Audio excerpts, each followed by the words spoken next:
What is going on, everybody? How are you doing? What is on my hat? Don't know. Fluff and stuff. How's everybody feeling today? We feeling good? I've been tired all day, and I've been swollen and sore. I am puffy. You can probably see my face is puffy. My feet are puffy. My puffer fish are puffy. But I am very happy. Even my hair's puffy. Man, it's a puffy kind of day. Whoa. Let's maybe keep that on. So, how is everybody doing? We good? Can we hear me okay? Can we see me okay? Can you feel me? Hallelujah, I'm saved. What's up, Kenny? What's up, George? Nice. George has got beta Mahakai. Is that really what they are? Or are they Mahaensis? Or Mahakai? I don't know that one. There's too many M betas. Average Fish Keeper, what's up? Northwest representing. Sebastian DZJ, Davo, Regina Phalanges, Chris George, Brian Levy, Goose Not Maverick, what's up, my Canadian brother? John Manroe, the Nano Aquarium guy, hey, what's up? Fish Tropic Canada, David Rayner, Rochelle, Sketty Nona, Earth Inspired, welcome. I don't know if I've seen you on a live chat before, but welcome, Earth Inspired. Gloria C. Hello. Tickets to Space with the 2. Let's see here. Kelly Huff, Lady Rorschach. Good to see everybody, and thank you all for the well wishes. I mean, really, I have you guys today. I mean, yeah, I've been working at trying to put 2 videos out a week for coming up on over 5 years now. Putting all my heart and soul into this channel and trying to answer every comment. But really, it's you guys who've made this happen, not me. So, thank you. Sarcasm, just a little. No, but honestly, when you put so much heart and energy and time into a project, it just makes it that much more special as it grows. And if there had been a video, especially if it had been a stupid video, where I talked about, like, this is my favorite shrimp, he's red, the end, or this is my pea puffers, they live with bettas, and then or feeding bloodworms to one of my mean fish, something like that. If it had been something like that compared to all the other type of content I like to create on this channel, I would be less than thrilled. I'd be apoplectically angry, actually. If you just, because sometimes that happens. You'll have a video and you'll get like hundreds of subscribers. It'll tell you, the YouTube gods tell you that, and you're just like, really, over that? They're never going to watch my other videos because they're going to think that they're boring as hell. So in any case, I just really appreciate all of you guys for being here, for being who you are. We have such a kind community and such a great community here on this channel. I mean, everybody in general in the fish community is, with the exception of very, very few handful of people, we have such a great community. And really, the people who are a pain in the butt kind of get pushed to the side anyways. So, I mean, it's just, I feel like, especially with the last 2 years of lockdown, off and on and everything, especially Washington's been a strict state for that. You guys are my friends. I mean, I told this to my wife when we were having a birthday. We're talking about having a birthday party. She's like, "Who do you want to invite?" And I was like, all of YouTube, because they're my real friends. It's just a lot of people that I've known for years are either into stuff that I don't want to be into anymore, or they're into having a family, and that's great, but they just don't have time. And so there's only a handful of people I really hang out with IRL, in real life. And you know, you guys are my genuine friends. A lot of you, we talk late at night, we talk on Skype and in groups, you know, break off and talk on someone's smaller channel where nobody else is, you know, watching what we're saying, all our inappropriate jokes and things. You guys have been there for me, and that means a lot. I mean, as a friend and as a creator, I've been inspired by other people. The questions you guys have inspire me to dig deeper. And honestly, the fact that I was told by about, well, let's just say all of the YouTubers that I asked when I was starting that were in the hobby of fish keeping, they said, that's not going to work. You need an angle. You can't just say you're going to talk about the science and the history and cite academic sources and, you know, talk about the people who found the fish or how the biology of the fish works. Like, that's really boring and it's too dry. You need to have something exciting. You need to have like some pizzazz. You need to have some of those things that magicians carry that you throw on the ground and they go, you know. You need to have lights. You need to have a camera. But I showed them, well, okay, actually, the camera part's true. And the light part is also true. And yeah, I know that sometimes I'm long-winded and the stuff's a little boring, but other than that, they were totally wrong. We've grown as a community, and I cannot thank you enough for gathering. I mean, it's a like-minded group of folks. You guys are always thinking of outside the box stuff, doing really cool projects, and either sharing that on the Facebook page or starting businesses. It's so cool to see everybody doing different versions of what they think would make the hobby better to be the change they want to see. And I mean, it's been fun, and it's been a lot of work in a great way. And I just want to really thank all of you, because I couldn't do it without you guys. And so yeah, Dr. Anthony, welcome. He says, I'm one of the bad guys. Yeah. Instead, you know how they say, oh, the good doctor Mazerol. No, he's the bad Dr. Anthony. At least you're a real doctor. I mean, we got some people in this community. I'm not getting into it. I'm just kidding. But I had some people unsubscribe because I challenged Novak, who I'm not questioning his methods necessarily, any of the anoxic stuff. I've implemented it. I find it interesting. I know there's peer-reviewed papers on it. Never found a peer-reviewed paper by him. Never found a dissertation by him. Never found a defense of anything from him in archives. And I have access to a lot of the university networks of obscure published stuff from grad students. So and I asked him, and he banned me for asking where he got his PhD. So I don't want to take this on like a dark, twisted drama note or anything. But if anybody can get that from him, where he actually got his degree and what it's in, because he started out in early vlogs in the early 2000s saying it was in water and civil engineering, which would be waste treatment. Would make total sense to me. But then now he says ichthyology and limnology.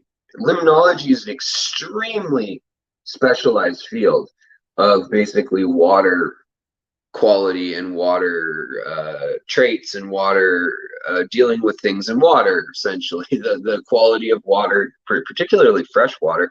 And there's only, I think, like 9 schools that offer PhDs in that specialty in the US, and that could have been different in the 70s maybe, or whenever he graduated. But I've contacted all those schools as well because he won't answer me. So in any case, if anyone can find that, I would just love to know, because I'm all about figuring that out. And I don't wait, what, freshwater ichthyology? No kidding. I got a message about someone maybe being a doctor or not. Can't find anything, and most, if all, PhD students have something, even as just about to start one. Even you as someone just about to start one has something. I know I have published work. I can find my published work. And I was not, I mean, yeah, I didn't do anything special. I didn't go into the field or anything. So that's what's weird. But in any case, we're not talking about that. I just wanted to throw that out there because we were joking with Dr. Anthony, and then that video has caused a lot of people to leave the channel. And what I want to tell people is, well, first, most people didn't watch the whole video because they thought I was dunking on Corey from Aquarium Co-op, which definitely wasn't the case. I defended him, and he's actually told people to go watch Dr. Novak, or Mr. Novak, as I'm calling him until I can find proof. But yeah, I mean, it's just interesting how people hear what they want to hear too. You know, I do a video and I say, well, some people don't do it for the money, they do it for the clout or the respect. Like, there's more at stake than just money. It's some people, they want to be known as the person in the fish hobby that goes from town to town and gives speeches and gets paid for it and does the circuit, so to speak, and everybody looks up to for creating something or inventing something. It's a legacy. I mean, I understand why you might want that. But what I find interesting is that when I said that, people were like, Corey doesn't pretend to be anything he's not. Why are you talking trash about him? I'm like, does Corey ever claim to have doctor credentials? Like, no, this video was saying that both ways of filtration are great, plus a whole bunch of others, and people, let's not fight about that. We're all just in this hobby, right? Like, we need to stop. And if I ever get this way, I want you guys to stop me. Cut the head of the snake off. If I ever get to the point where, you know, ego is overruling better judgment and what's good for the community and what's fun and all that stuff. I just think that you know, if someone's going to claim doctor and put it all over the place, then it should mean something to me. And if they do that, then at least they should be able to tell you where they got it instead of kick you off their comments or ignore you. It was first ignoring, and then it was kicking me off when he saw I had a channel. So in any case, the other thing is that a lot of people are just as smart as doctors and they don't have a doctorate. Some people may have done more research work as non-doctors. So while certain people care about that, I don't. I mean, the proof is in the pudding. I will assume credibility first, but I always verify. You know, I'm always going to see, yes, that's right, Kevin. No doctor is better than Dr. Pepper. That's how I've been ingrained. That's what brainwashed me, put brain worms into my head about this whole thing. Yeah, Corey got some heat, but in my opinion, you were respectful in describing him. Yeah, you know, the thing about Corey in that exchange was I said he was a little rude, and that's what Novak said too, or that's how Dr. Novak interpreted it. And I can see why I watched it. But I think the bigger thing was that he just has a system that he teaches. It's for beginners predominantly, or at least he wants it to be approachable for beginners. And he doesn't make stuff for advanced aquarium keeping, really.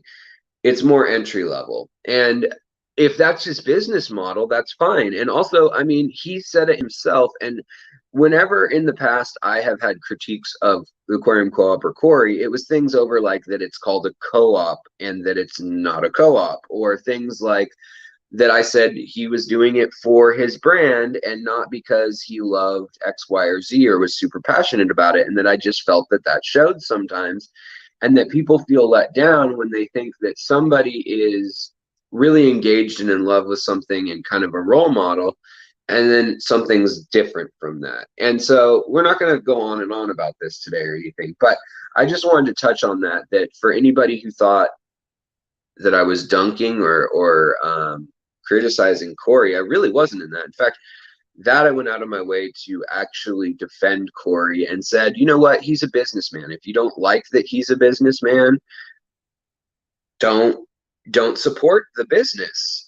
But you know, to each their own. I think he's not doing damaging and deceptive practices in the hobby, and putting, you know, out bad information per se. He stays in his lane and just says, I don't talk about X, Y, or Z if he doesn't know usually. That being said, everyone gives bad info sometimes, and you know, I've done the same. But when somebody says that they are an expert and a professor or PhD, doctorate in something, that's when that's saying a lot in our culture. It's an honorific term. It's also something that we associate with other, you know, value. So yeah. All right, guys. Well, I am not losing sleep over it, as you said, but I just wanted to, for instance, address that little. I just wanted to address that little mouse in the room. I was going to say elephant, but I think it's a mouse in the room, because some people left, and it's clear that they left the channel without watching the full video. But that, I mean, I've done that too. Or not left channels, but I mean, I've not watched full videos and thought, this person's wrong, and then not heard at the end that they're like, gotcha, I was actually talking about so and so, or you know, I was doing this, and do a switcheroo on you. But I don't know. I would hope that anything I mentioned in there is all stuff that Corey would freely admit to. Maybe not all at once, because it sounds worse piling up things. But so in any case, I also wanted to mention that we just did our taxes and everything and got them submitted and finished. And I had to do adding up all the stuff I've spent on fish, because YouTube has become my career, because you guys are awesome. And I mean, it's been a job for a while. Well, the thing about that is they let you write off a certain percent of what you use for your career. So if I have a fish that I found interesting that I ordered and got, and I paid money for it, but I did a video on it, then that's considered necessary in the course of conducting and creating commerce or business. And so I'm able to then write off, which is pretty sweet. It's almost encouragement to buy another 30 tanks in this house, which my wife will murder me if I buy another one. But yeah, it's kind of encouraging, because, you know, the government wants businesses to keep business in. And the way they do that is by letting them write everything off, and then it goes towards your taxes. They're not going to cut you a check and say, here, this is for free. They're just going to say, here's some less taxes you owe. But my point being is then that helps equal out the 30% they take from super chats and other things that I have to pay as income. And so what did I do? I added up my receipts, and it turns out I spent like $3,000 at Aquarium Co-op in the last year, buying lights, filters, fish, all sorts of stuff. So I can easily say I did my part in supporting the channel, even if I'm not like a member of the chat and stuff like that. So in any case, I want to see what you guys are thinking today, what you've got in your minds. Yeah, let's see here. Laura says, hey there, recently got into the shrimp hobby, and seeing that you are talking about psych research actually is what made me subscribe. Wishing you well, my friend. Well, thank you so much. I appreciate that. We try to go into a lot of different topics here, and I want to kind of double down on the point of the channel. As when I created it, well, first it was a journal to chronicle what I was up to, and I kind of told stories in between on those early year of episodes. But everything since my lightning strike has been a serious attempt to create a YouTube channel and community around it. And, you know, my thought was, I know what videos I can make that get a lot of views and get a lot of subscribers, honestly. But I don't want to just make those. I know if I drum up a bunch of drama, or if I do a whole lot of titles like I'm quitting and never coming back, like some people do, you see it in every genre of YouTube. It works you get shallow viewers. And by shallow viewers, I don't necessarily mean their intelligence or their emotional depth or anything. I just mean they come and they watch the sensational stuff and they don't really care about the day-to-day stuff. And I would rather have, 100. I mean, you'd have to have like 100 of those people to equal one of any one of you who's here being a part of the conversation and being productive and helping this channel grow. Oh my goodness, look who stopped by. We have, my day's been made. My month's been made. This guy, Alexander Engelhart. Wow. Thanks, man. He says, coming from someone who prefers Corey talking about business over anything else, the environment needs all perspectives to keep the spectrum of people in the hobby. Perfectly said. I mean, that's just it. I did an intro video for the first time in years. So if somebody was just searching online on my channel and they wanted to know how to do some basics, like obviously I could message them and tell them something that might be helpful. But I don't even think I have a video on a simple nitrogen cycle. All my nitrogen cycle videos are like, and here's where carbon comes into the nitrogen cycle, and iron and sulfur, and what about yeast, So I think it's great that there's a channel that exists. In fact, I frequently still will say, hey, go over to Aquarium Co-op or go over to I'm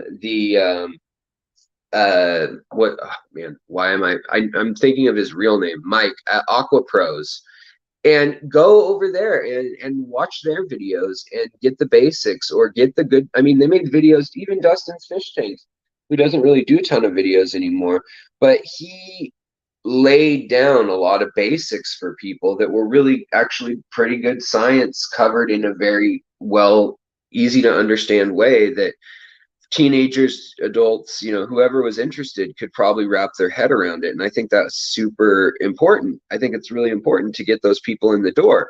For all the people that enter this hobby, out of 90, I think, what was the number? It was like 91% of people who buy an aquarium don't have it still running 18 months. It's a year and a half. Yeah, 18 months later.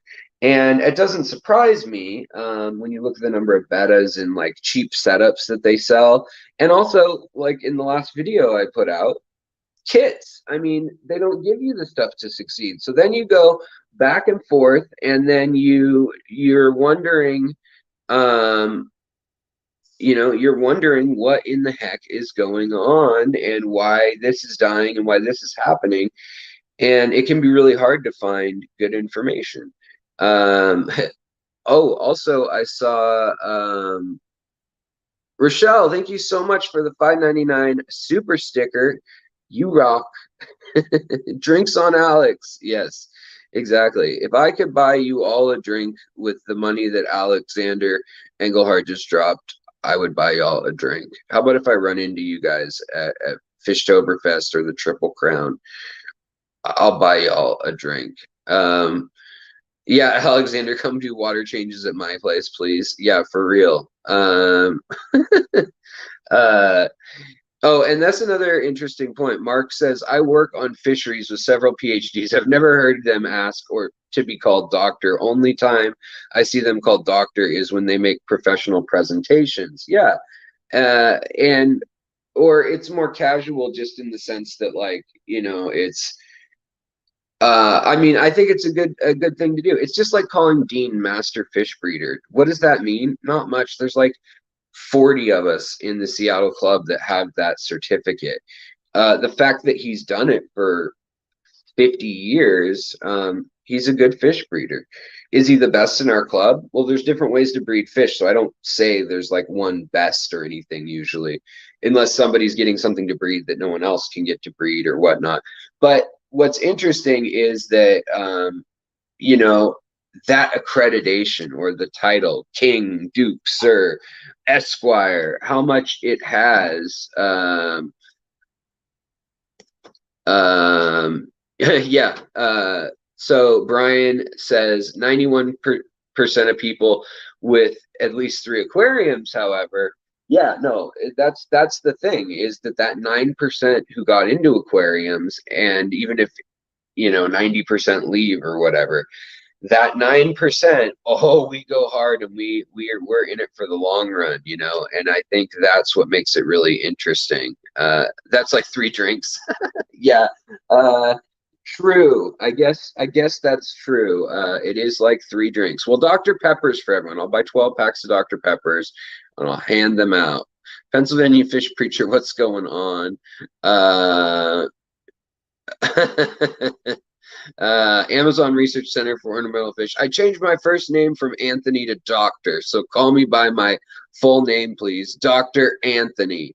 Yes, yes. I know you're such a regal and entitled person. Um,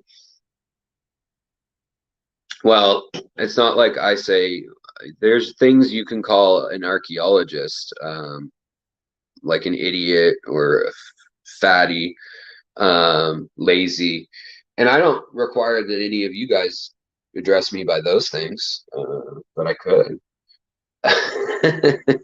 So I have a couple things I want to show you. One thing is I got, because of Jason, if you guys know who Jason is, from Redfish Bluefish, up in Whidbey Island, across the water from me, and up yonder where the Northerners are, almost to Canada on an island. He drives a boat, well, a ferry. He drives a big truck on a ferry. He drives like a Ford F-150 or whatever it is. I think it's like actually a 1/4-ton pickup. He's got like a big old truck, but he drives it off the island to the airport, and he is the one who gets me the beautiful European imported fish. And I told him I want to buy more because I bought 5 of the, they're that way, 5 of the beautiful wild Chopra Danios. They are so incredible. No, I wish he had more longfin neons because I would buy them too. Well, I shouldn't be buying anything right now. If we get a tax return and my hospital bill for $6,000 turns out to get settled, which they haven't said a darn thing to me, so might just be that our tax return and the hospital bill are just a wash of whatever. I don't know what's going to happen. I'm trying not to worry about the money. But in any case, I am going to say this about the channel. I'm going to say one more gripey thing, and then we'll just stick with the fun and showing you guys cool new species, doing an aquatic arts unboxing, and a Jason, which is redfishbluefish.shop, showing you some new Apistos, some new rare Medaka Ricefish, and then I've got the last species I needed for my lake inlay tank. Plus, I have the beautiful glow light Danios, the wild ones, the Chopras. And when you guys see them, especially with the light peeking in the room, hopefully right now when we go in there, it's going to be, they look like a different fish. They're so bright and colorful and beautiful. I love them. And the lines are just really, really clean because they're from, well, specifically from Prague, but some also he got from Aquarium Glaser. And so now we have a mix. But what I was going to say too, before we get into all that stuff, for sure, you just dropped in to say congrats. Well, thank you so much. Congrats to you for being a part of the community. There's a couple things that I wanted to say about being this size of a channel, and it's for if anybody has their own channel and they're trying to grow it or whatever it may be. I didn't have any guests on this channel, nor was I a guest of anyone else's channel, unless I was interviewing or filming a fish room. Like Bentley Pasco, I went to his house because he's in my club.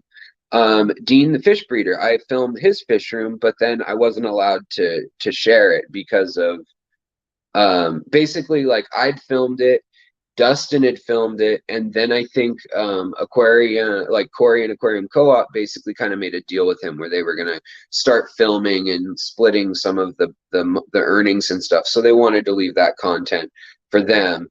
And at the time, I was a little bit that was when I had a little something against Corey just one-on-one. We had other stuff going on that kind of frustrated me, but now everything's good and I totally get it. I just didn't know at the time. Like, I was just basically told you can't show what you just filmed, which I thought was going to be super helpful to teach everyone what he does to breed baby fish, which is a really elaborate system. Now you can go to Aquarium Co-op and watch it. And that's all that I want, is just the information to be out there.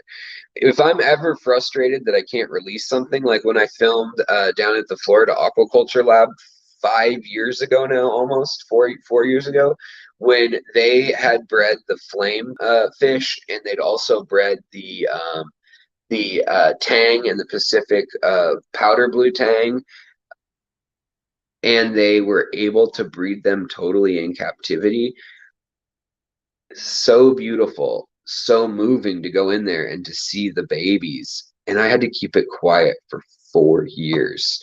I had this beautiful footage. I mean, just fascinating footage. Okay, it wasn't the best quality footage. It was on my older phone, but it was a really cool thing to learn about, and I couldn't say anything about it. So some of that stuff's really hard when you tell someone, and you want your word to be good, especially in the industry where it's kind of there's a limited number of folks in it, and you want to play nice with others,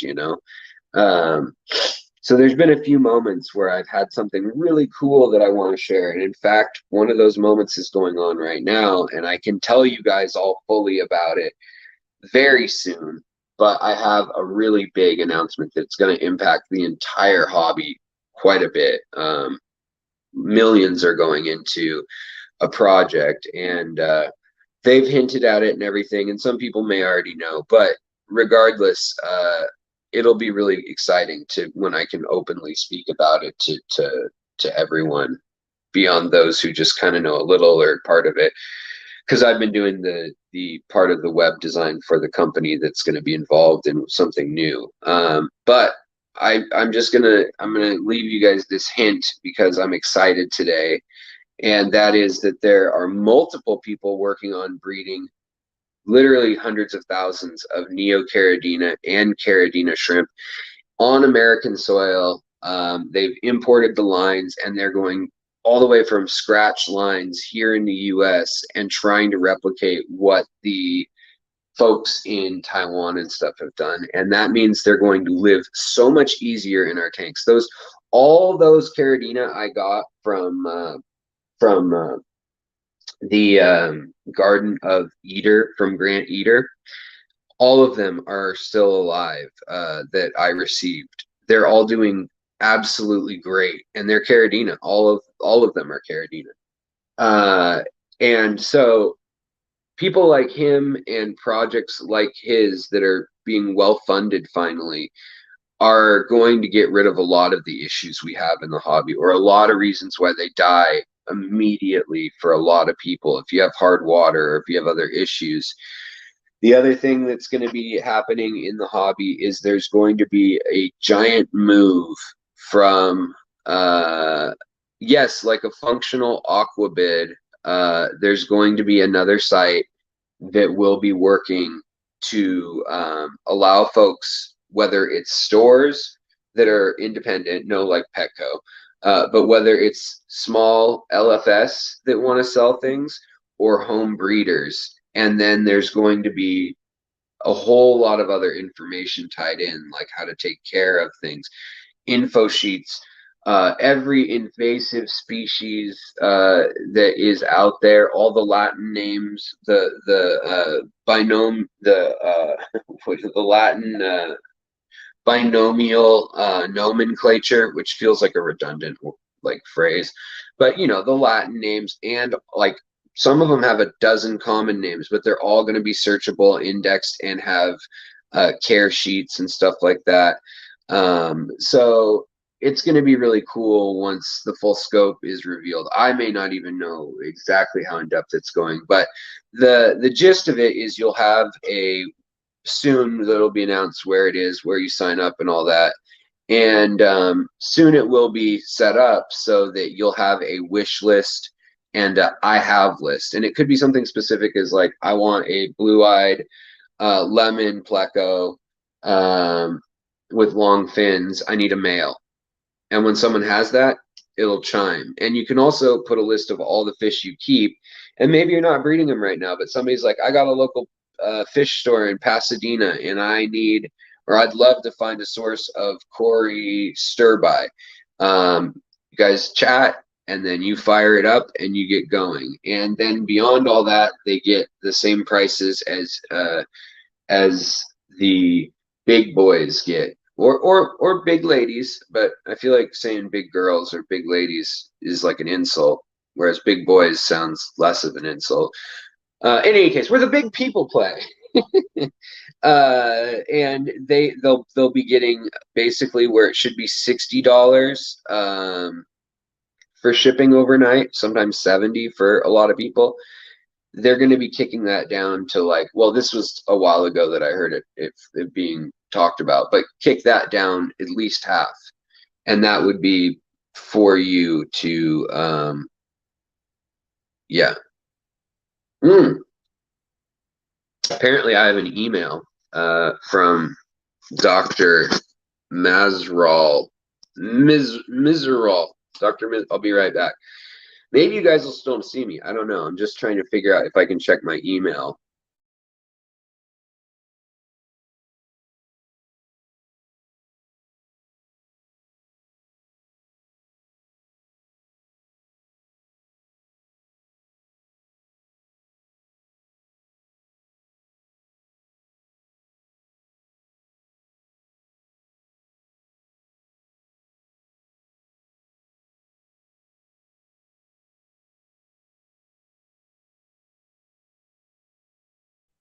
Oh, wow. We do have some big news.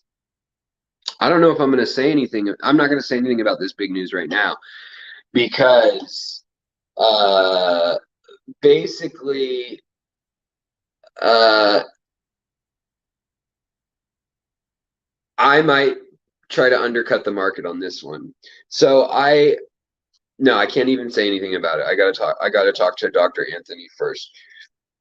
But basically, one way or another, in the next year or two, I am really hoping to get down to South America. And you guys know about his contest.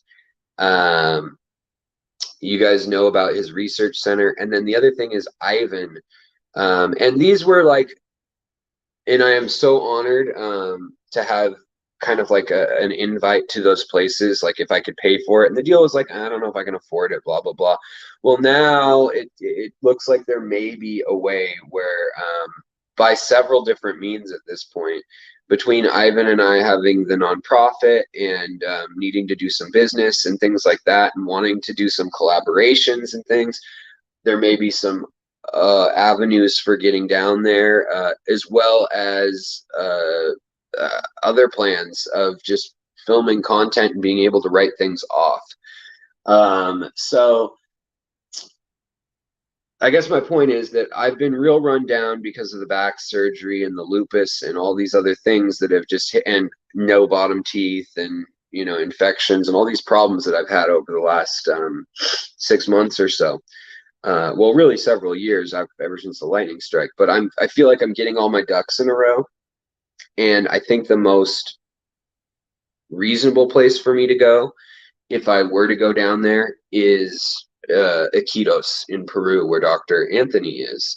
And he had invited me because I'm working on a character for a like a project on using kind of a local riff of a creation myth and some of the tribal beliefs in the area of how the universe was formed and how the jungle was formed and humanity's interaction with nature and the gods in tribal cultures, along with kind of just a Captain Planet, good, feel good, cute, healthy, productive kids story where you're talking about not polluting the river, not throwing junk in the river, and getting to know the fish in the river. So we created a little character, a little girl named Nalda, and she turns into a dolphin, or she has a friend who's a dolphin, and a little parrot friend, and all these cool things that we're going to be able to do and then give out to children in the area and educate them, as well as hopefully tie in with an existing program. And Dr. Anthony and his lovely wife, Renee, have been spearheading this, and I've just been the guy doodling. But they had mentioned, you know, if you want to come down, we'd love you to come draw a mural, you know, if you're up to it. And that's something that I absolutely adore doing. However, I have a hard time keeping my arms and hands up this high ever since the spine surgery, and I'm doing physical therapy for 12 weeks, and then I'm like cleared hopefully, but it's up to 12 weeks total recovery for the surgery, which is a bummer. And beyond that, I just have to make sure that I'm in good to go shape with the medications and things stable. So I'm waffling on and on, but the point is, for the first time ever in my life, I'm extremely honored and flattered that anybody would even invite me even to come on my own power. But there now may be some ways to get down there, and you guys better believe if I get down there, it's going to be tons of content about the local ecosystem, the history, the culture. If I go on site there, it's not just going to be about fish. It's going to be about the inventions that relate to getting the fish out of those places. The innovation of, imagine this journey done 100 years ago in 1910 and 1915 when the first angelfish came to San Francisco. I don't want to see any of y'all talking about, oh, it's actually going to be more than 12 weeks. But I'm persistent. But it would be a lifelong dream to go to those places, or to, you know, Lake Inlay is another one where I am dying to go to, but I don't want to die to go to, so I'm holding off on that one a little while. But yeah, so there's just lots of places, and I didn't have a connection, I didn't have a guide, I didn't have anything like that. And now I have made these incredible and meaningful friendships and connections, and people I really look up to. And I highly respect, not because of, honestly, the thing that I respect the most on this channel, and in the community, is not any credentials or any,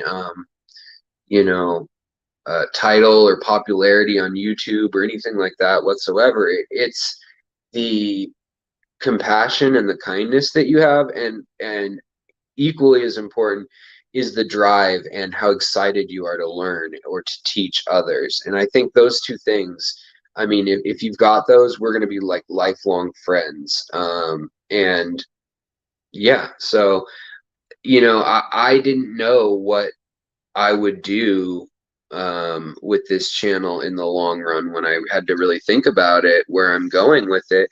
And the answer is, I want it to continue to be an educational outlet. I want to continue to talk about, if you were stuck in a fishbowl and you had to ponder the world for the next 100 years of a life sentence or whatever, how does everything get to that aquarium or fishbowl? Where did it come from? Who was the first to bring it in? How has it been bred in other ways? Just every little, like, 7 degrees of separation. And that's what I want the channel to be, so that we're learning about something more, so that we're avoiding burnout on one subject.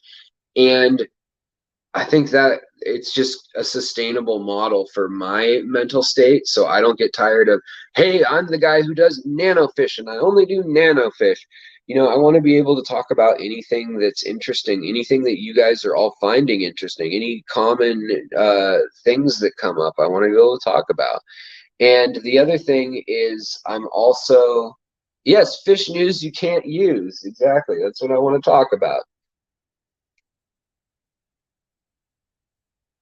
And I feel like the other thing that, I don't want to say I'm the first, because I'm not at all, but that I really want to bring to the hobby is not a sense of, oh, you have to always cite everything you believe or say, but if you're asserting something that's pretty bold, or that's not in the norm, or that's a new species, new research, cite it. Please cite it. I think if our community did that, it would lend a lot more credibility to the YouTube side of things, because for the longest time I've been dealing with emailing professors, and if I mention YouTube frequently, they'll say like, I don't want to see you feeding beef to a piranha. It's boring.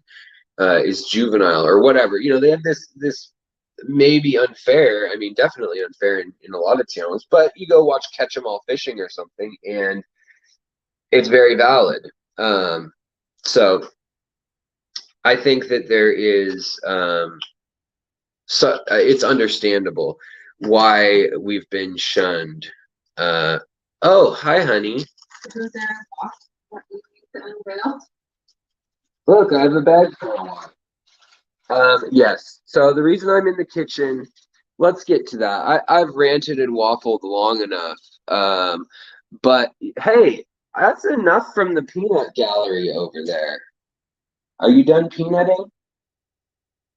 Will you go for a sleep or something? She's been sick for days, and now she has the energy to ruin a live stream. I don't know where this lady gets off on ruining our little party, everybody. All right, so let's look at this box that I haven't unboxed that actually arrived this morning, but it's been inside, so it should be safe. Is it safe? All right, let's get the tripotamus set up also. Hi, Mrs. Secret History living in your aquarium. She says hi. By the way, for all of the comments I've gotten over the years of, oh, when's the rabbit gonna fix his teeth? Well, I'm getting them pulled out within 6 months. So whether you like them or not, I know some people are like, oh, they're not that bad, I guess. Trying to make me feel better because you guys are sweet, but apparently I don't have a choice. They're just gonna have to come out. So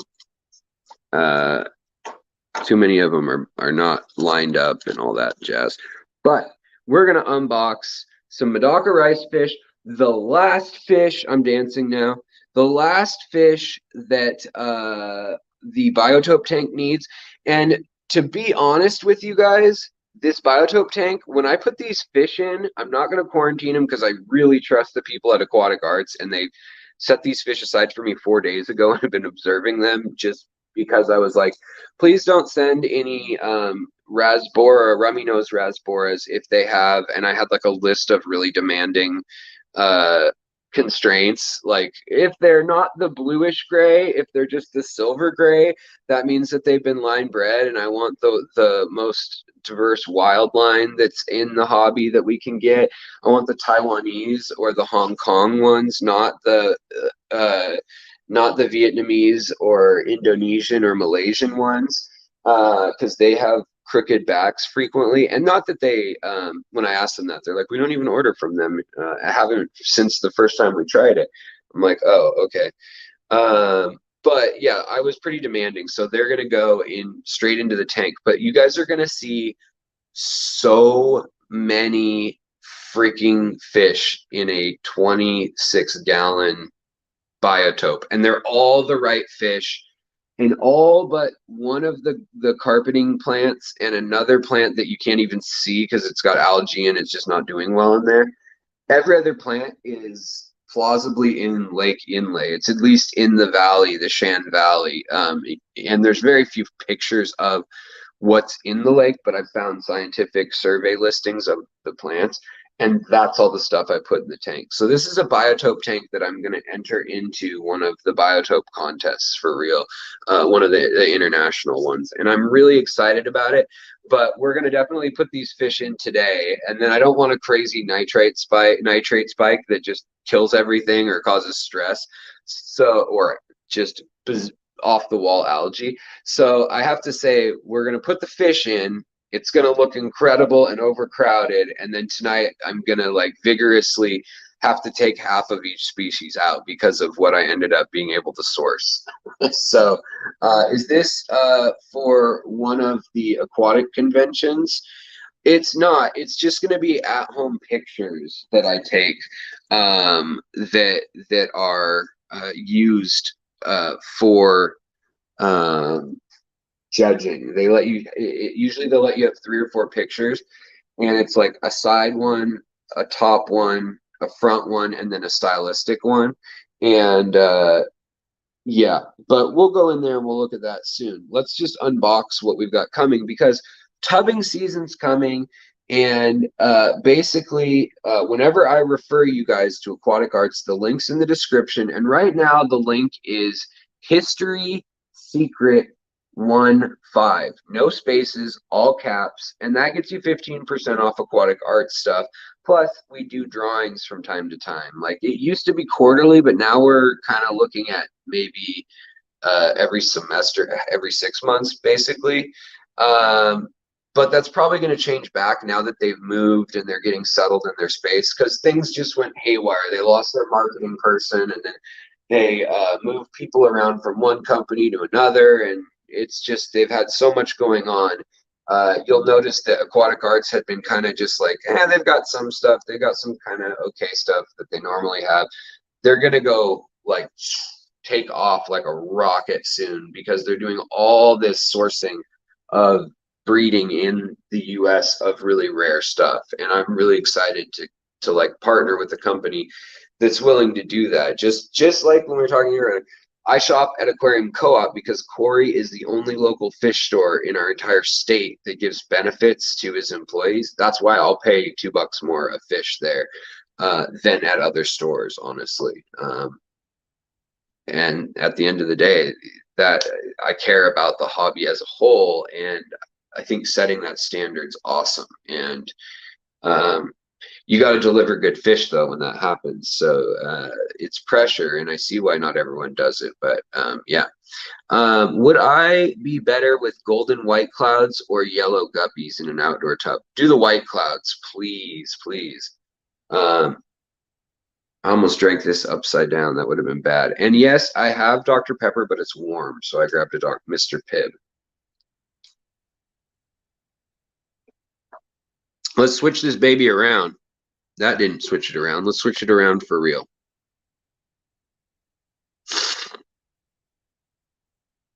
Bong. All right. Can you guys see that okay? Whoops. Watch me knock the camera right off the thing. So we're going to unlock this bag of goodies. Now, yes, I saw they got a Congolese goby. I know. They're getting some really cool stuff coming in. They have a new buyer. And they've made some new connections. That's all I'm going to say about that. We'll have to look at what they got coming in soon when they get their next load of cool stuff in. We'll definitely have to talk about that. All right. Heat pack, still warm as my wife's embrace. And they've started packing things a little differently, which is kind of nice. All recyclable, which they've been doing that a while. But now they've got this packed, for me anyways, this case worked out really well in the 6 fit in here. And they kind of just insulate each other. But I can already tell everybody is doing super well. Everybody looks super good. And we've got a bunch of Ricefish.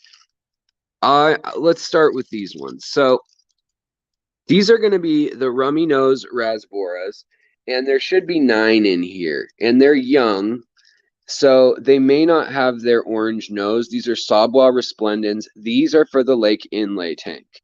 So these are going to go on the counter. They can withstand cold temperatures, actually, too. Man, my hands look so dirty. I was just working in the tank, and they look filthy. Sorry, guys. So we've got them, and then we've got... Oh my gosh, I didn't know that. I forgot they were going to include these. They mentioned that they might. 6 rainbow shiners, which also can go outside. Oh my gosh, I'm really excited about that because, in all honesty, guys, I didn't pay anything other than the shipping on this order, which, man, I lucked out because I'm shouting them out, obviously. But then we've got the Emerald Dwarf Rasbora, worst name ever because they're Danios. That's very little water they've shipped them in, but they all look like they're doing well. And these guys can withstand very cool temperatures. I It looks like there's probably 6 in there. I can only see 4 at a time, but it's because all the creases and double bagging.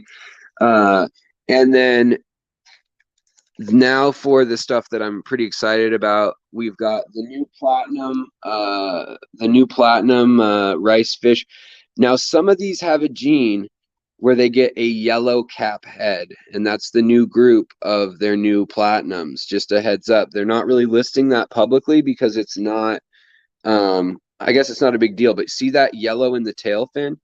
That was what we saw hints of from the same breeder that they're buying it from last year.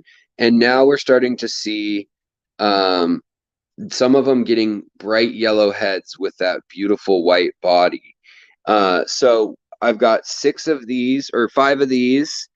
And the next group I'm excited about are the red caps, which last year when it got to 114, 115 degrees, mine died. It looks like they sent me 1, 2, 3, 4, 5, 6, 7, it looks like. And they're stressed right now, obviously. They've been in a dark box. But these are the red cap Ricefish, which if you've seen these, like Aquarium Co-op selling them, Aquarium Zen selling them locally, if you've seen these, it's because they brought them in. Like they specifically were able to talk to someone in Taiwan who had gone to Japan and specifically brought these out with one member of a family's permission. It was very hard to get permission to bring different Ricefish out of the country because it's a national treasure the way they've bred them, honestly. So yeah. So then look at these. These are the rare ones. So these are long fin black Ortiz lapsus or Ricefish, Japanese ornate Ricefish. They're not the super long fin, but you can see they're starting to get there. So if you select for it over time, they'll get longer and longer. But these are the black colored ones. Now, one you can see is the color black that was available last year, where it's more of like silver in some lights. This year they have a new source, and it is very, very black. I mean, look at that. They've been in a bag. They should be like gray, and they're dark black. So I'm super excited to have these. You know, in my head, I was like, I'm gonna throw these in the pool, in the pond, and you know, because they can withstand cold temperatures and all sorts of water variation, because they're really more of a killifish than anything else, like a top minnow. And now I don't want to do that. They're too cool of fish. I want to breed out some inside first. So let's make a move on. Leave on. So in any case, I thank you so much, Aquatic Arts, if you guys tune in. That's rad. What a cool deal. And I now am taking you guys, let me take you down, because we're going to the tank in the room. Let's see here. Now, what did I have? The rainbow shiners are not going in here. But I just set the bag in here because I'm a dummy, dumb. So the rainbow shiners, they're going in the shallow tank that has no heater and just a little air filter that I hooked up last night, and I splashed the wall real bad. But they're going to go in here. It's room temperature anyways, so they're probably going to acclimate real quick. But what now I want to show you guys is the dwarf cichlid collection is getting a mite bit out of hand in my cichlid / fish room. Guppy Girl, hello. Scoop Dog, hello. And Dragon, I hate to be the one to yell at y'all but close this chat, hit the thumbs up, then come back, dang it. Yeah, if you like it, get out of the chat, hit the thumbs up, and then come back to the chat, and then say live chat. But you know what I want to do is I want to set up some Tupperware tubs this summer and tan my fish too, which is something different than tubbing. Tanning is where you just let them get sun for a few days when it's hot, like some day where it's somewhere between 59 at night, so say like 60 is the low, and a high not hotter than about 85 outside. And you don't leave them in the sun, you leave them in the shade half the day, but then they get about 6 hours of sun. Unless you have water changes, then you can leave them in the sun all day long. But I want to tan out some fish and show you guys how bright they get, especially just the fact that they get then to eat all sorts of little grubs and bugs and stuff like that. So what I'm going to show you guys next is the fish that are going in tubs at some point this summer. So we've got the Jamaican Lamias, which are like a metallic live bearer, kind of similar to like a molly or a platy, with these stripes and the yellow on their dorsal fin, and kind of a iridescent blue with a dark black. And we got that big pregnant female. Then we've also got the Ginga sulpharis from Vinay at Color Guppies, and those are going to go out in the tub for 2 months in the peak of summer. But look at these. They're a beautiful little fish. Thank you, Vinay. So those will go out there too. Then the other thing that's already been out there is all these cherry shrimp have been out there. So they'll probably go out there because they just color up really well. These guys are staying in. These are the little Minipina, beta Minipina. These guys will all go outside. And these are all the baby from last year. There's a bunch in here. And then there's also albino white cloud minnows, or 24 karat gold, if you want to call them that. So those will be going out in the tubs. Then over here, we've got another unknown or mystery live bear. I'm sorry, this is all reflecting glare and dirty, but see if we can even see any of them. In here, we've got the mystery live bear that is from Jamaica, from the Blue Mountains. And it's from the Blue River, or not the Blue River, the Blue Waterfall and Blue Holes in the Blue Mountains. And apparently there's a split in the waterfalls. There's like a cataract, an upper set of rapids, and then a waterfall up in the Blue Mountains. And these fish are found up above the waterfall and rapids. And someone brought them back to our local club. They look very similar to these Lamias, but they are bright yellow in the body, translucent. You guys might have seen them. They almost look like these pseudomagills. They're not that bright, but they almost look like that shape and stuff. So those will probably, I'm going to give those a go outside because they've never bred, and I have a trio. Then, is he out? He's so beautiful. These dwarf cichlids, I love these guys. They're not going outside by any means. These guys need warm water, but that's the female. Oh, there's the male. He is so beautiful. I have some still shots that I'll definitely show. Not the Blue Mountains of Virginia, but the Blue Mountains of Jamaica, which are also a famous Blue Mountains. You know, there's also a Blue Mountains in, I think it's New Mexico, and there's another one in my state, Washington State. This guy, though, he turns every color you can imagine, and he's just got a fascinating shape. And he is the Acarensis Araguayensis. And so he's from Uruguay, and then he is some sort of Acara dwarf relative. Got him at the local club also. And our big plant sale / auction is coming up. The Seattle's big annual. So there should be lots of interesting opportunities. But then we've also got the trifasciatus, triliniatus. I always get that word mixed up because there's so many fish by both names. But this is the little blue ram that could. You can see how beautiful he is. They've got their lateral line, then they've got a half fork off the line, and then they've got another black line for no apparent reason. This is the female, by the way. You can actually see some of her organs, but when she gets eggy, you can see a dark spot that extends evenly on either side, and that is her ovaries, and then her belly will get all big, or her oviducts. Now, the male who's hiding back there, he is just so incredibly iridescent and beautiful. I want to get him. I mean, I'll share pictures of him if you guys haven't seen him. He's yellow and green right now. I mean, he is just so gorgeous. And this was a fish I had never seen until 2 months ago.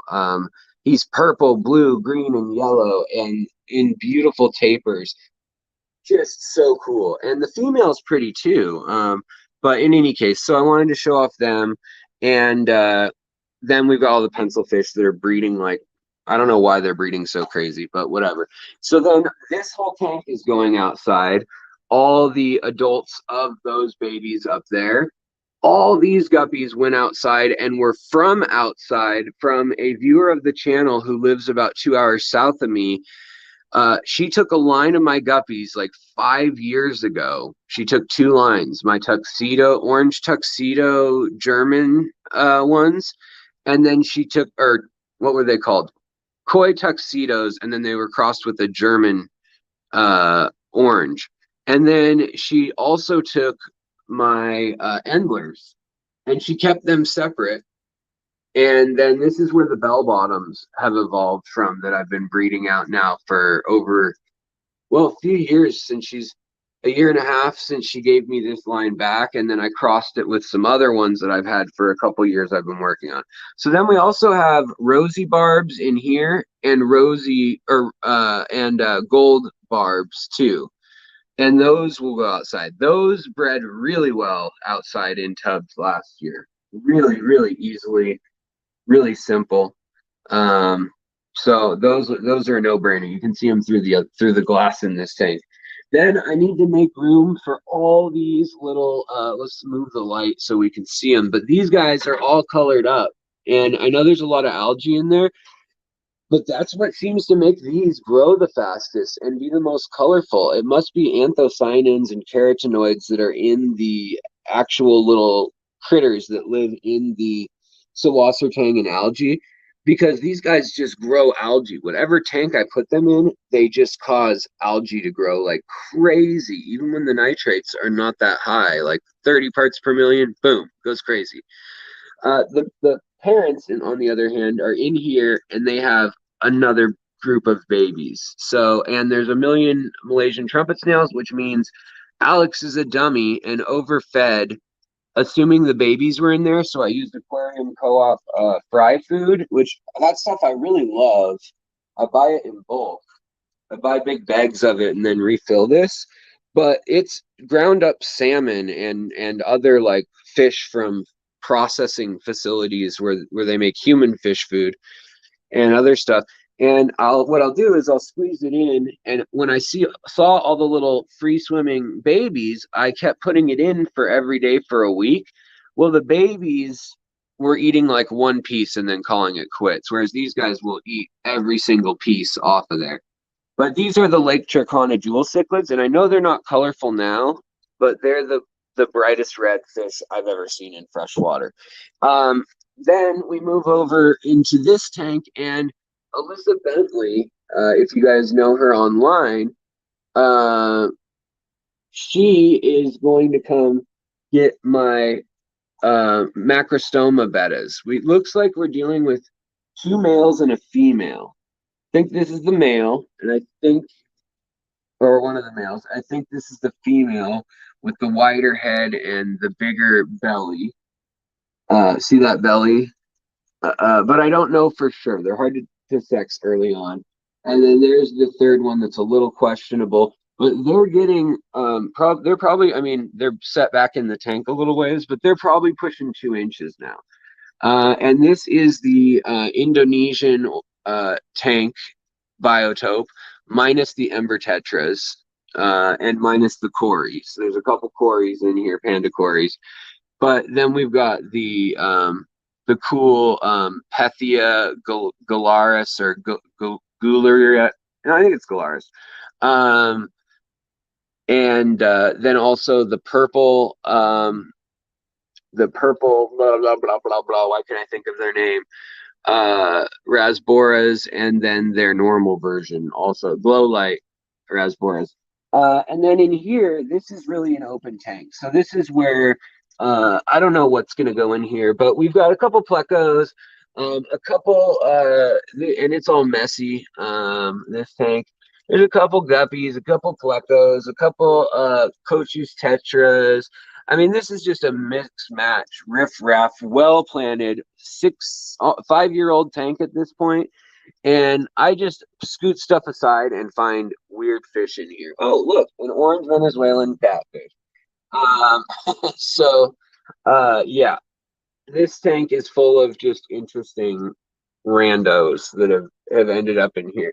Now, I finally did move the terror fish, which was the Honduran red point / polar ice blue cichlid. They have a bunch of different names for them, but the polar blue cichlid or the Arctic cichlid, I don't know where he went, but he is now full on like grapefruit or orange size. And he's in here with these rough and tumble boys now and a few ladies, but he's in there with them now, just doing his thing because he couldn't not eat everything else in there. Now, before we go to the inlay tank, I want to show you guys a few more things. I want to show you guys how nicely some of these fish are starting to look now that I got their diet dialed in and all that. Good to see you, Mary and Giuseppe. But this is the tank with bettas everywhere. There are, I mean, I think there's 9 still in here, and some of them are pretty neat. And they grew up mostly together. They're siblings. But what we also have in here are fire barbs. We have, I think, finally a nesting blue lip, which, if you guys remember a few weeks ago on this side, they had built a nest on this side, and they were passing fry from mouth to mouth. I think it was this one rather than this male involved. And then these are the little females. They're much smaller. So I'm going to give them just a pinch of food, and I want to watch, you guys can watch. I mean, they know what's coming. I'm going to let you guys watch Thunderdome about to roll out.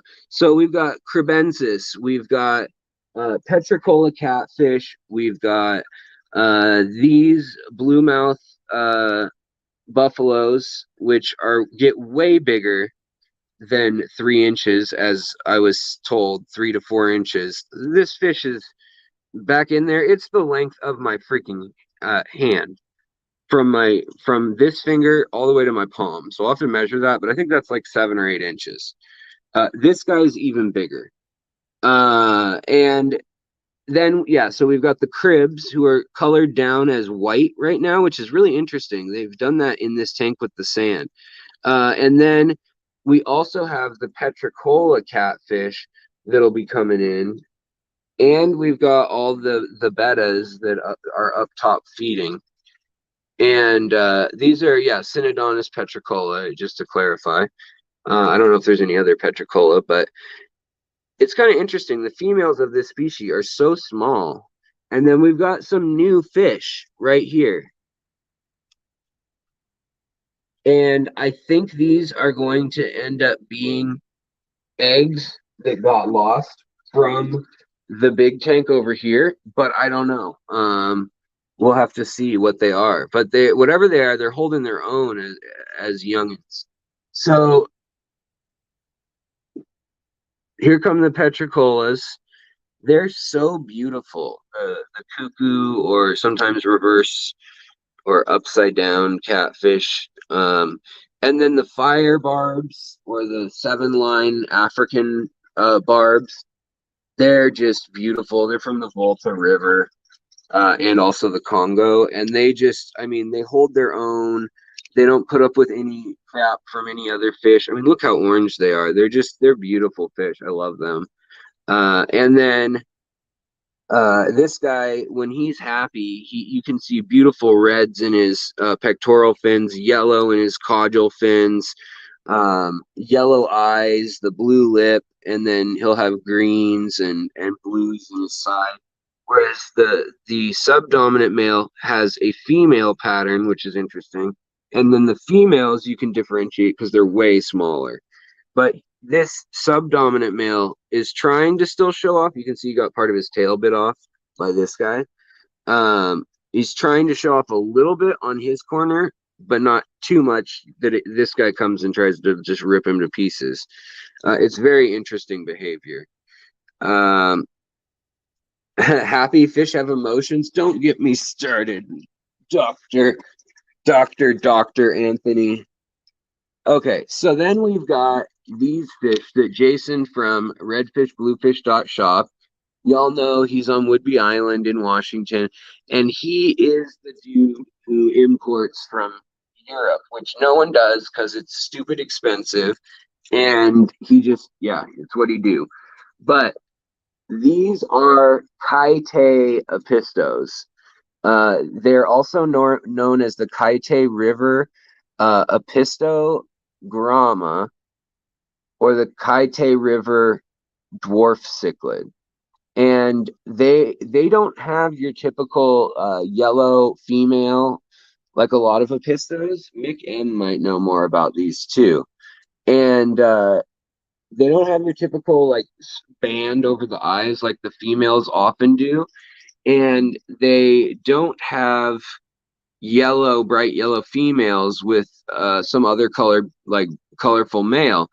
They're very different. And they were discovered in, I want to say 1996, the first time they were spotted.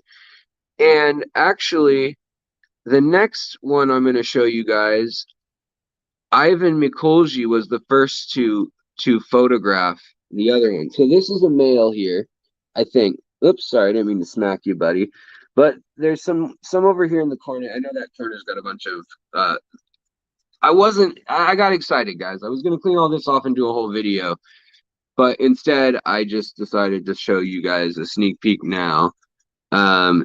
Because I don't know, I'm excited. I mean, we're at 29,000, we're almost at 30,000 subs. That'll be a big landmark for me in my head. I don't know why 30,000 is so much different than 29, but it just seems so special. So in any case, I got some really great still shots. I'll share them on the community tab. They only let you share 5 pictures at a time, but regardless, I'll share them. I'll share each fish like a post at a time. So don't get mad if there's like a million posts on the community tab.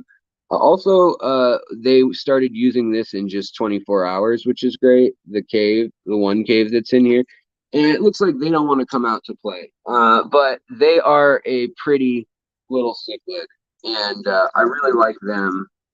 I mean, I like all Apistos, but these are a very naturalistic colored one, and they're smaller than even most other Apistos. This is full size, like 1.5 to 2 inches, maybe 2.5 inches, very max. They're a very small little dwarf cichlid and very cool. Then I just wanted to show you these really quick because they've been in the natural sun through the window here.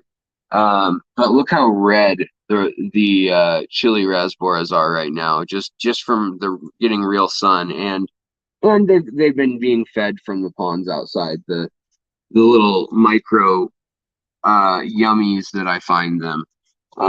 They're pretty cool. But all right, let's move on because these guys are just being scaredy cats. And then over here, before I show you guys the inlay tank, here we've got the beautiful Rotpunk. Looks like a Hippolyte Apisto. I don't know that one, Mick.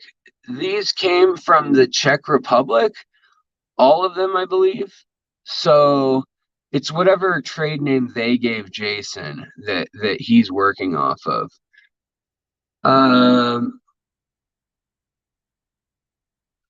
You got some Turkana jewels from the manager at your local fish store for free. Said they're mean. Yeah, they are mean.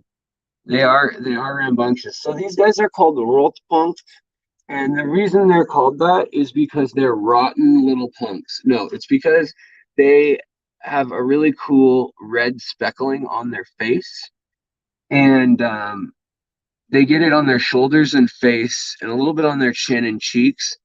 And they have a neat little like dotty like pattern, and then they get blue and yellow, like half blue, half yellow kind of, and then the females are all yellow.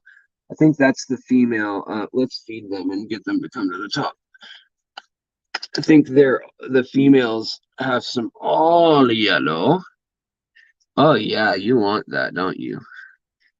Um, so I moved the CPD adults out of here, and just for holding, now I've got these in here. But yeah, I've also got good close-ups of these at night when they're calm and they're eating live food, and their colors got so much brighter. They're still only here 24 hours, so they still need to acclimate and color up and everything. Um, but yeah, so the females have the bright yellow with a black band over their eyes, and then the males have kind of what you're seeing here, but more exaggerated with the black line, and then the yellow and blue, and then they've got red dots. It means red dot. Um, uh, let's see here. Rot punk is Alincrina. Yeah, definitely. Type. Very cool, bright yellow females when spawning. Yeah, in fact, last night I got some good pictures. One of the females was like canary yellow last night. But these are, I believe this here is a male. Mick can correct me if I'm wrong, but they've got the red dots on them and kind of this like it's hard to explain. It's like depending on the angle you look at them from, they've got like a metallic shimmer or an opalescent shimmer, and they've got like a yellow fin with then a black on it, and then they've got blue highlights all over. So it's like yellow and blue. Um, Kind of an interesting little apisto. But Jason needed room, and so he hooked me up with these. He got new fish in, and nobody was buying these, which is so sad. So he hooked me up because I ordered the Chopra Danios. And again, if you guys haven't seen these, this is on a crappy live stream that the colors are terrible on. Look at how bright these glow light. These aren't glow fish. These are glow light Danios that are wild genes still. So they've been very careful to try to keep them looking wild rather than selecting them for any one thing like size or anything other than looks. They just want them healthy and to look like they do in the wild. And they are incredible rainbow whirlwinds. I mean, there's yellow, there's purple, there's silver, there's red, there's orange, um, peach and pink. They're just so cool.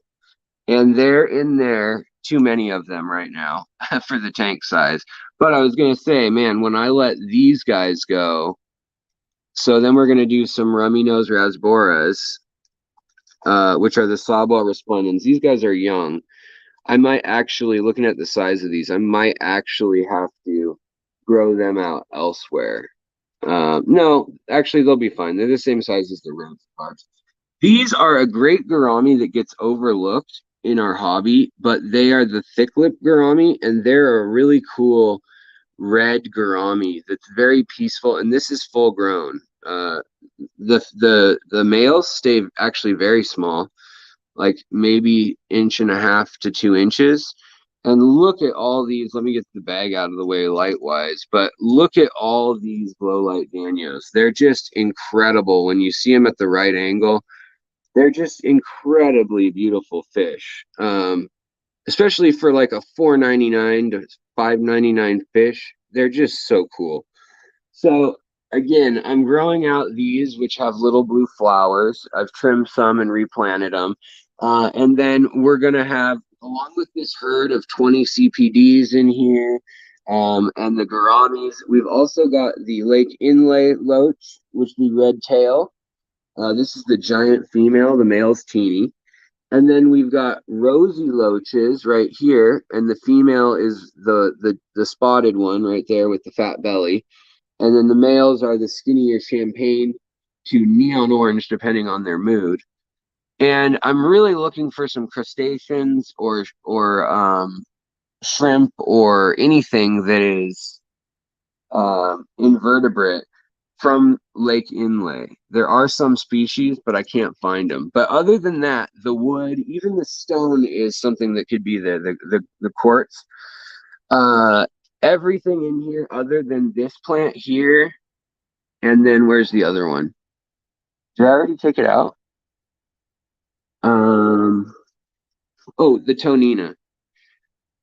It's now they're introduced, but it wasn't native. So that one, and there's a tuft here and a tuft here of the Monte Carlo. Those are not native, and I'll pull them out before I do photos. Plus, we're going through this awkward algae stage because of how strong this light is and how shallow this tank is. So we're still working on like the Rotala Bangladesh Annie and the Rotala Atra. They're not at their beautiful color heights. They're still nitrates are still going crazy because we're adding more fish.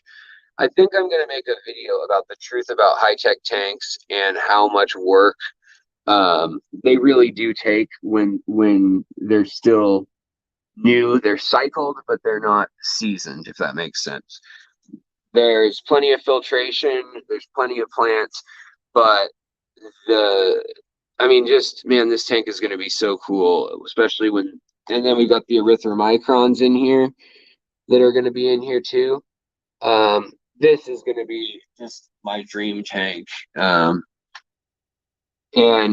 Yeah, so that is a biotope for Lake Inle, the southern end, the swampy end. Granite and then sand and soil floor with some leaves. There's actually quite a few tannins in here. And the TDS is actually pretty intermediate. It's not like super low or anything. So I'm really excited about that one. And yeah, so this is a tank where I have to do a lot of water changes. I still am scrubbing rocks with this toothbrush all the time to get the algae off and the wood. And then, you know, I every once in a while I'll swoop through the plants like this and get some of the algae, but it rips a lot of the plants sometimes. But then I'll take the algae and then I'll set that all aside in like a shot glass or a bucket here. And then, or I'll feed it to my Daphnia. So these are, or scuds. These are scuds here. And then I've got another tank that's Daphnia. And then if we take a little trip, and we'll feed these guys too while we're at it, while the other guys are acclimating.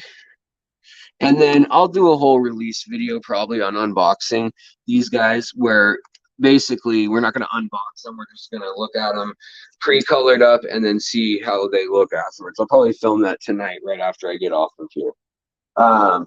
But, oh, and then the other news was one of the male gouramis, he's holding babies in his mouth, and I couldn't get him to spit them out at all, and I didn't want to harass him. So he's up here with the shrimp, but he was down here with these, with this lady and this man here, and he had a throat pouch just bulging full of something, and he wouldn't let go when I had him in the net, and when I pulled him out of the water, and when I even just gently kind of was like, buddy, you know. So I just put him up here because I didn't want to squeeze him or anything like that. So I'm hoping that he doesn't eat them and that he spits them out, and then we've got the baby samurai gouramis. But we'll see. I've never successfully spawned them before. Also, another curiosity in this tank, this is a Sultan Pleco, a dwarf Sultan Pleco. This thing is going on, it's 3 going on 4. It's never gotten any bigger. It's not even as big as this Ancestris. It's like 2 inches, maybe an inch and 3/4, and it stayed that size. I don't know if I stunted it at some point or what the heck happened.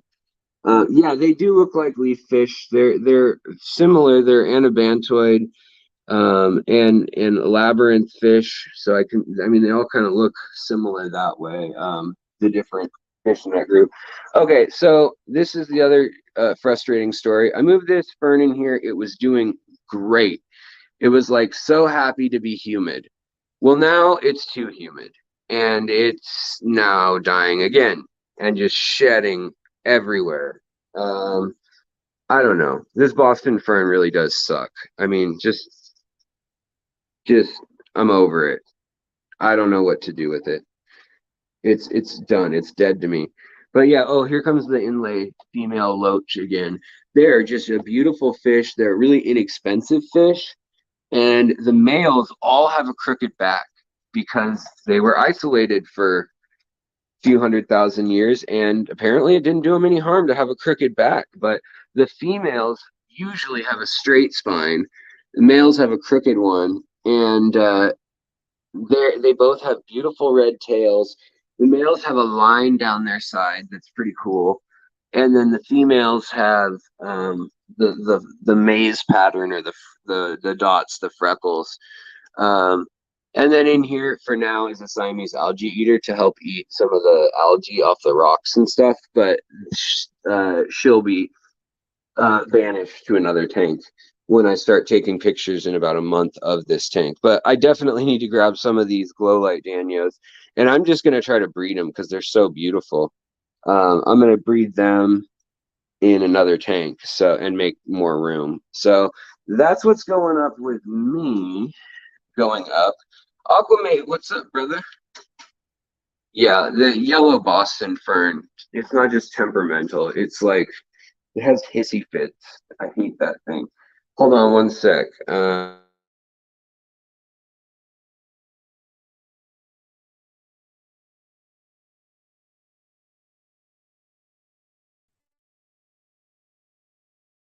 So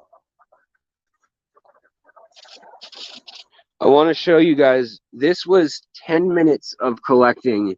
My tubs are so productive this year with uh, mosquito larvae, some sort of larger than a mosquito insect. I don't know what it is, like a midge or it's not dragonfly, but something.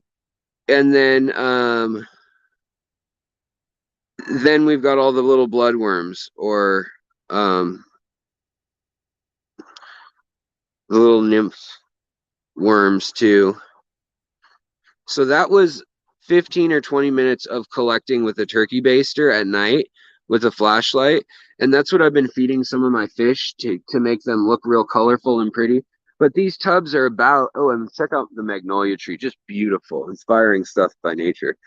But you can find, if you use a bright white bucket and let it sit for a couple weeks or months, the larva will the mosquito larva, they do their thing wherever, but the bloodworms, which are another larva, they'll hang out on the sides, and at night you can shine a light on the inside and it'll glow and they'll come to the surface to eat the algae, and you wait about 15 minutes and then you just go around the whole thing with the turkey baster and you'll collect a whole bunch of them like in that jar all at once.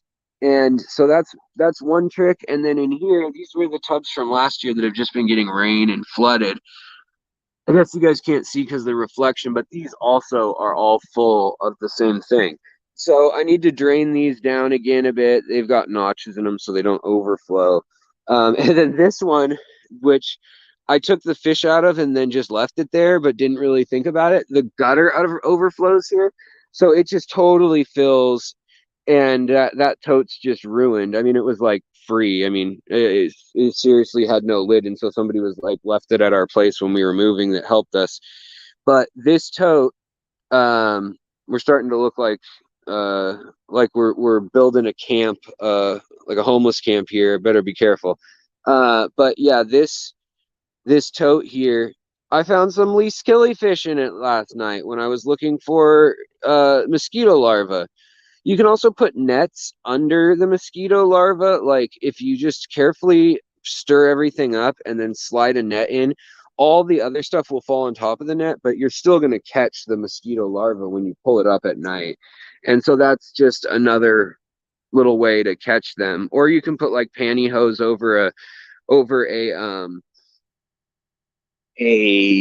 clothes hanger, and that works well. But this was just with the turkey baster going around the side edges of the white bucket mostly, and they are just full of nutrients. So between eating these live foods and nutrients, you do have to be a little bit aware that there are potential for nematodes, parasites, trematodes, things like that to be in there, flatworms, that might be living within some of these and cause issues. But for the most part, I've never had a problem that I couldn't extinguish with fenbendazole or Prosequil.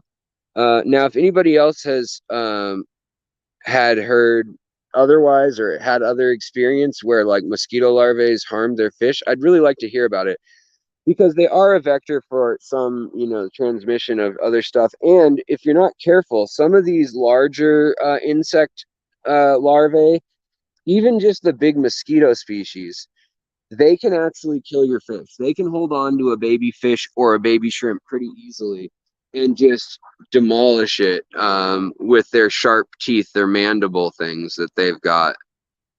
So do be careful of that. I don't want to lead you guys astray and tell you it's all fun and games and then somebody loses their head, literally. So everybody, I am Father Fish. Hello, welcome. So everybody, I wanted to again thank you all so much for helping me get to 29,000. We're just so close to 30,000. I hope we can get there by the end of the month. That's the rate that we've been building at. We have quite a few people who watch but aren't subscribed, but they watch.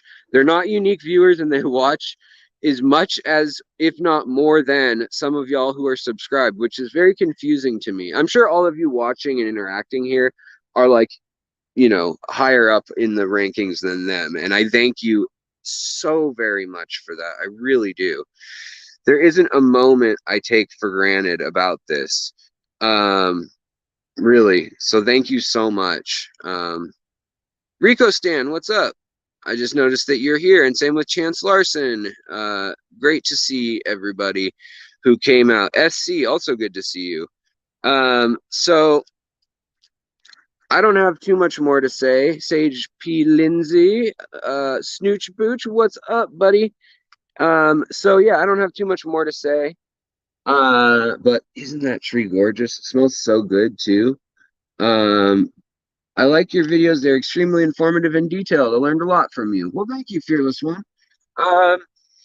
They are really detailed, and that's their downfall in some ways, but it's people like you who are interested, just like me. And really, I'm just on a journey learning too, and I'm adding to what I've learned, and what I know from my past in geology, biology, anatomy. Basically, what I learned in archaeology when I was going to school for that. I never did it as a profession. I did write papers, and I wrote anthropology, which is what you need to take before you become an archaeologist. It's like your first 4 years. And history also, I wrote up to a master's history level. So, but I never did the archaeology professionally or anything. And sometimes I kick myself for that. But then, since this channel's come along, I've just been, so excited to be able to use some of the things that I thought I'd never use again if I didn't become an archaeologist. Things like sediment deposition and different forms of carbon cycling and nitrogen cycles. All that's used for like understanding dating, radiocarbon dating and lake bed cores or ice cores, the depositional property. I won't go into it for another video, but the point being is that it's really brought back a part of my soul that hadn't been exercised and happy. And you guys being a supportive audience, that now I'm at that point where I am making enough money that if I didn't live in Seattle, I would be only doing this channel. I keep teetering on being full-time YouTube, and I'm spending 30 to 50 hours a week doing YouTube no matter what. Because if you guys are a member, you get a channel every day, 8 days or 8 days a week. You get 8 videos a week. If you count the short clips, which are sometimes 10 minutes long because I can't shut up and I'm excited. Well, so all that is still accessible for free on the Aquatic Morning Show if you want to see those shorts. Because like I've always said, I don't like gatekeeping information and telling people you didn't pay, you don't get to learn. I can't stand that. I feel like it's elitist and I just don't like it. So I want everybody to have the access to this stuff. It's just if you pay $1.99, you get it a little earlier. So thank you so much, members. That's really what the main perk of being a member is. Plus, you get to see some pictures when I'm on live streams. I'm like, hey, later I'll take pictures of these fish. Or if you're in the Facebook group, even, you may see some of that stuff. But I just wanted to thank everybody, from viewers to lurkers who never comment, to other creators that have like helped by having me on their show, and they come on my show, and we both, you know, grow our audiences and grow our mental space or mental real estate for what is possible in the hobby. And I just, you guys make me so happy and very. I've had a very hard time in my life saying I'm proud of anything I've accomplished, really. And I don't know why that is. I'm proud that I stopped drinking almost 14 years ago and haven't looked back. That makes me proud. But when I do something, I don't feel proud. I get a promotion, get a job, whatever it may be. And I'm proud of this channel. There's been moments that I'm like, oh man, that video wasn't that great and I should have done it differently or whatnot. But it was all like, I try to do it out of sincerity and out of what I really want to talk about and what I'm learning and what you guys spark in my brain and creativity and passion. And you guys really do help all that happen. You guys really are the catalyst for that. And I just have to thank you so much, whether you're just floating ideas and sparking conversation and telling me new things, and I'm like, wow, I had no idea that was possible, or this fish exists, or whatever it may be. Or whether you're someone who's been on as a guest and is an expert at something and you've just taught us all something. So I really, really value how mature, intelligent, and compassionate this community is. So thank you, you guys. And it's people of all different walks of life, all different incomes, all over the world, all different levels of formal education. And that's why, like I said, I don't like gatekeeping the education, because there are people that should be freaking neurosurgeons or astrophysicists that are like stoners working at a pizza place, and they're way smarter and know way more about a subject than like other people I've quizzed who are in the field of that, you know. I'm not saying I know enough about that to judge that, but I know that's true with even archaeology and people who have a hobby of that. But in any case, no more rants today other than just thank you guys, mods, lurkers, members. You guys really do make the stability that happens. All the granddaddies like Alexander, who throws down $50, or Laura, or you know who you are if you throw down giant money. That leaves me speechless. I don't know what to say. And I hope that you're having very good fortunes in order to do that, for me to have such a good fortune of the evening or day when that happens. But please never feel obligated or pressured ever, if you don't have it. Whenever I'm talking about money, or if you want to sign up for stuff, it's for people who have it to spare and want to share. It's not trying to guilt anybody, if that makes sense. So in any case, thank you so much for being here. I'll do another live stream on Tuesday for sure. We'll have one, but I might do a pop-up over the weekend. We'll see. I'm feeling kind of frisky about showing off those fish colored up and the inlay tank and a few other things that are going on. But there'll definitely be videos that drop. And so yeah, stay tuned, guys, and check the community tab for links to behind the scenes stuff and other little things that I drop for the whole community and especially for members.